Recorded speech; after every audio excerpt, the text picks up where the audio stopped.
মুন্না এই মুন্না এই মুন্না উইতা থেকে ঢাকা মেগর বর্ষাস হ্যাঁ আচ্ছা তুই তেল লাগাই হয়ে থাক আমি কাস্টমার নিয়ে আইতাছি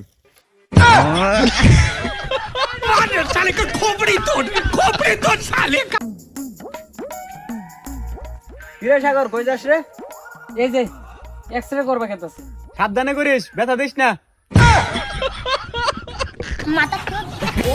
साला ये दुख का खत्म नहीं होता बे। বিয়ে শাদী করছেন না এখনো করি নাই, কিন্তু এই শীতে করবো। যৌতুক দিবেন না যৌতুক কি ভাই? দান বলেন দান। আমার মনে হইতাছে সেরি মানুষের বুঝানি যে কথা, কচু পাতার উপরে মুতা একই কথা। কে কারণ কচু পাতার উপরে যেতই মুতস মুত থাকবো না, ঠিক তেমনি সেরি মানুষের তুই যেতই বুঝাস বুঝ ডুববো না।